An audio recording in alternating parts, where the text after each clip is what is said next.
Hello दोस्तों, स्वागत है आप सभी का इस नए चैनल विजन एजुकेशन पे। सबसे पहले आप लोग अगर चैनल पे नए हो तो चैनल को सब्सक्राइब करके रेगुलर फॉलो करना, क्योंकि यहाँ पे रेलवे का प्रिपरेशन में आप लोगों को हिंदी में ही करवाऊंगा। चलो अब यहाँ पे देखते हैं, काफी ज्यादा लोगों का डिमांड आया है कि sir number based table test करवा दीजिए, कम से कम एक लेक्चर कि कैसे बनाना है। इसका लेक्चर अवेलेबल नहीं है, तो बस आप लोगों के डिमांड पे ये लेक्चर आ रहा है। तो देखो, और उम्मीद करता हूँ कि सभी लोगों ने टेस्ट सीरीज लेकर के प्रैक्टिस करना स्टार्ट कर दिया होगा आप लोगों ने। और जो लोग नहीं लिए हो, इस वेबसाइट पे विजिट करो। इस वेबसाइट का लिंक डिस्क्रिप्शन में है, क्लिक करोगे चले जाओगे, सारा डिटेल्स देख लेना। आपका 16 अप्रैल से एग्जाम है, मिस मत करना। जो करना है आप लोगों को अच्छे से करना है, फुल एंड फाइनल। चलो स्टार्ट करते हैं। देखो यहाँ से ये क्वेश्चन मैंने आपका प्लेटफॉर्म बुक से उठाया है, प्लेटफॉर्म के बुक से उठाया है, बिकॉज हर जगह ये नहीं दिया हुआ है। तो प्लेटफॉर्म के बुक से ये आई थिंक एक्सरसाइज नंबर 5 है, ठीक है। चलो लेटर वाला अगर आप लोग जानते हो तो आप लोग ये भी बना लोगे, कोई बड़ी बात नहीं है। सेम चीज है, जहां पे लेटर है वहां पे नंबर, जहां पे नंबर है वहां पे लेटर। अब हम लोग क्वेश्चन नंबर 1 देखते हैं। पंक्ति बी में 1 और 4 के बीच में कौन सा अंक है? अब आप ही लोग बताओ, पंक्ति बी में 1 और 4 के बीच में कौन सा अंक है? तो आप बोलोगे 2। वह किस स्तंभ में नहीं है? अब ये 2 आपका किस कॉलम में नहीं है?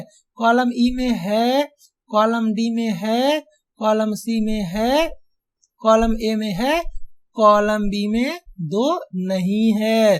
तो आंसर हो जाएगा बी। और बी के लिए आप अगर option A B C D रहेगा तो बी करना, और 1 2 3 4 5 रहेगा तो बी के लिए 2 करना।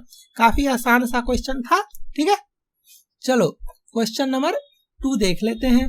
इस प्रश्न का उत्तर वही होगा जो उस अंक के दाईं ओर है। किस अंक के? उस अंक के जो स्तंभ डी के अंक 4 के बाएं के ठीक ऊपर, स्तंभ, मेरा पेन देखना, स्तंभ डी के अंक 4 के बाएं के ठीक ऊपर। इस प्रश्न का उत्तर वही होगा जो उस अंक के दाईं ओर है। अब इस अंक के दाईं ओर कौन है? तो इस अंक के दाईं ओर है 5। तो आंसर 5 के लिए ई। ऑप्शन में 1 2 3 4 5 रहेगा, 5 करेंगे, ए बी सी डी ई रहेगा, ई करेंगे। सिंपल सा क्वेश्चन, फिर से रिपीट कर देता हूँ। इस प्रश्न का उत्तर वही होगा जो उस अंक के दाईं ओर है। किस अंक के? तो जो स्तंभ डी के अंक 4 के बाएं के ठीक ऊपर है, और इसके दाईं ओर है 5, तो आंसर होगा 5। क्लियर? चलो फालतू का परेशान नहीं होना है, कंसेप्ट क्लियर होना चाहिए। Question number 3। स्तंभ डी को उल्टा लिखने पर, स्तंभ डी को उल्टा लिखने पर पंक्ति ई के 2 तथा 5 के बीच में कौन सा अंक आएगा? तो सबसे पहले आप लोग मुझे ये बताओ कि पूछा क्या जा रहा है। तो आप लोग बोलोगे सर पंक्ति ई का 2 तथा 5, पंक्ति ई का 2 तथा 5 के बीच में कौन सा अंक आएगा? तो 1 आएगा। अब कंडीशन लगा के देखते हैं कि इस 1 पे कोई असर पड़ता है या नहीं, स्तंभ डी को उल्टा लिखने पर। तो जी हाँ, इस पोजीशन पे जो है वही आपका आंसर होगा, लेकिन कंडीशन है कि स्तंभ डी को उल्टा करना है। तो जब आप उल्टा करोगे तो ये 5 यहाँ आ जाएगा और ये 1 यहाँ चला जाएगा। तो हमारा आंसर 1 नहीं होगा, हमारा आंसर होगा 5। और 5 के लिए आपका ई।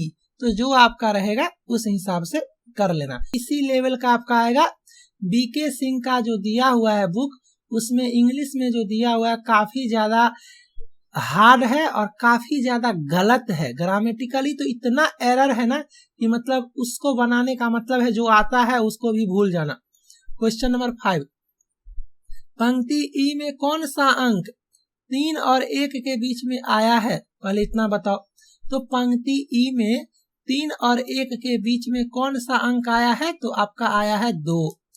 वह किस स्तंभ में सबसे अधिक बार आया है? अब ये 2 आपका बताना है कि किस स्तंभ में सबसे अधिक बार आया है। तो देखो आप, सबसे ज्यादा बार इसी में आया है, 3 बार आया है। तो आंसर होगा स्तंभ सी, स्तंभ सी।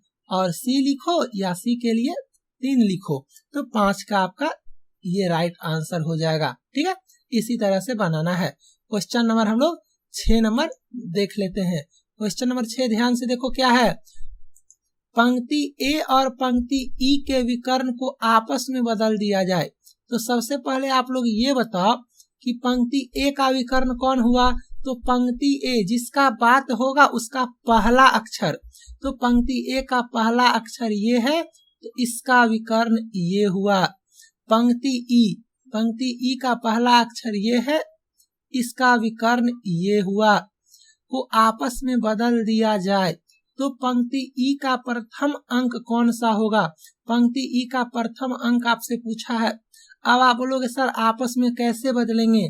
आपस में ऐसे भी बदल सकते हैं और आपस में ऐसे भी बदल सकते हैं, ये आपका कंफ्यूजन है। तो यहाँ पे मैंने एक चीज बताया था आप लोगों को कि पहला का पहला करेंगे। पहला का पहला मतलब क्या समझे। पंक्ति ए का विकर्ण का पहला एलिमेंट जो है उसको बदलेंगे पंक्ति ई का विकर्ण जो है उसके पहला से। अब बताओ इस विकर्ण में ये पहला है और इस विकर्ण में ये पहला है। हमेशा एरो देखना। तो पहला को पहला से बदलेंगे, तो जब आप बदलोगे तो ये 1 आ जाएगा यहाँ पे और ये 4 आ जाएगा यहाँ पे।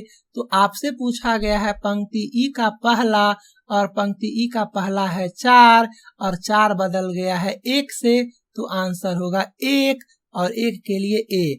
तो जो आपका रहेगा आप वो करना। 1 रहेगा तो 1 करना और ए रहेगा तो ए करना। ठीक है, चलो आगे। अब देखो अगर आप ऐसे बदल देते तो आपका आंसर 5 हो जाता, जो कि गलत हो जाता। तो ये सब आपको समझना पड़ेगा। क्वेश्चन नंबर 7 देख लेते हैं। वह कौन सा अंक है जो स्तंभ डी में है और स्तंभ ए में नहीं है। स्तंभ डी में है तो है से नहीं पकड़ पाओगे जल्दी, आपको टाइम बचाना है। स्तंभ ए में नहीं है, सबसे पहले इस पे टारगेट करते हैं। 1 है, 2 है, 3 है, 4 है, 5 नहीं है। तो 5 नहीं है, देख लेते हैं डी में है कि नहीं है। तो स्तंभ ए में नहीं है और डी में है कौन, तो 5। तो आपका आंसर हो जाएगा 5 या ई। ठीक है, चलो आगे देख लेते हैं। Question number 8। पंक्ति ए तथा पंक्ति ई को और पंक्ति बी तथा पंक्ति डी को आपस में बदल दिया जाए तो स्तंभ ई के चौथे अंक के बाएं तीसरा अंक कौन सा होगा। तो यहाँ पे मैंने आप लोगों को एक तरीका बताया था, जो पूछे सबसे पहले उसको देखो। स्तंभ ई के चौथे अंक, स्तंभ ई का चौथा, स्तंभ ई का चौथा। अब यहाँ पे मैं एक चीज आपको समझा देता हूँ। हिंदी वाले जितने भी कैंडिडेट हो ध्यान से सुनना। का, के, की, से, सा, से में कंफ्यूज मत करो। मैं देखता हूँ जहां देखे के, जहां देखे को, जहां देखे से, हर जगह एक ही चीज सीख के बैठे हुए हो कि के है तो छोड़ देंगे और से रहेगा तो जोड़ देंगे, है ना। सब लोग ये लेके बैठे हुए हो, तो ऐसा नहीं है। आपको सेंटेंस का मीनिंग समझना पड़ेगा। मैं अभी भी बता दे रहा हूँ, पिछले लेक्चर में काफी कंफ्यूजन हुआ था। मुझे आप लोग बताओ, जब यहाँ पे बात हो ही रहा है तो मैं क्लियर कर देता हूँ। मैं आपसे बोलता हूँ, यहाँ पे ध्यान से देखो, 1 के दाएं, तो आप बोलोगे 1 के दाएं में 1 को छोड़ देंगे, क्लियर है। मैं बोलूंगा 1 से दाएं, तो आप बोलोगे सर 1 को ले लेंगे। चलो बढ़िया बात है। अब मैं बोल रहा हूं, ध्यान से सुनो। पंक्ति 1 का दूसरा दाया, तो पंक्ति 1 का दूसरा दाया, पंक्ति 1 का पहला दाया, पंक्ति 1 का दूसरा दाया, सिंपल। यहाँ पे आप के लगाओगे क्या, नहीं लगाओगे। चलो अब एक चीज और, मैं आपसे बोलता हूं कि पंक्ति ई का जो ये 4 है ना, 4 का, ध्यान से सुनना, 4 के विकर्णवत होते हुए बोल रहा हूं, 4 के 2 आगे, 4 के 2 आगे, तो आप बोलोगे सर इसको छोड़ देंगे, 1 आगे 2 आगे, ठीक है, क्लियर। 4 के 2 आगे में आपने ये बताया विकर्णवत होते हुए। अब मैं बोल रहा हूं 4 से 2 आगे विकर्णवत होते हुए, तो 4 से में आप क्या करोगे, इसको ले लोगे, तो ये आपका ऐसे होगा 1 और 2। लेकिन अगर मैं आपसे बोलता हूं कि विकर्ण का दूसरा, अब समझो, जब मैं आपसे बोलता हूं विकर्ण का दूसरा, तो विकर्ण का दूसरा मतलब क्या? अगर मैं इस 4 का बात कर रहा हूं तो मैं बोल रहा हूं इस 4 का जो विकर्ण है उसका दूसरा। तो 4 का विकर्ण कौन है? 4 का विकर्ण है ये, इसका दूसरा मतलब इस विकर्ण का दूसरा, ये मीनिंग निकलता है। तो मैंने इसको आंसर किया था और लोगों का कहना है सर का है तो छोड़ देंगे, तो ये आंसर होगा। तो भैया समझने का कोशिश करो, 4 का विकर्ण का दूसरा, तो 4 का विकर्ण का दूसरा और विकर्ण में 4 का दूसरा, इस दोनों में कंफ्यूज मत करो। एक होता है रिलेशन बताना, रिलेशन नाम का भी कोई चीज होता है। 4 के 2 आगे और 4 के विकर्ण का दूसरा, इस दोनों में आपको फर्क नहीं समझ में आ रहा है क्या? तो कमेंट करने से अच्छा है थोड़ा सा आप लोग एक बार समझने का कोशिश करो कि के और से क्या है। तो अगर समझ में आया बहुत बढ़िया, अगर समझ में नहीं आया तो आपको जैसे अच्छा लगता है वैसे करो, ठीक है। अब हम लोग क्वेश्चन नंबर 8 को दोबारा जल्दी से देख लेते हैं। स्तंभ ई के चौथे अंक, स्तंभ ई के चौथे, इसी के से आया था ना, तो ये रिलेशन है, ये रिलेशन है, इसका मतलब के को छोड़ के यहाँ पे मत चले आना।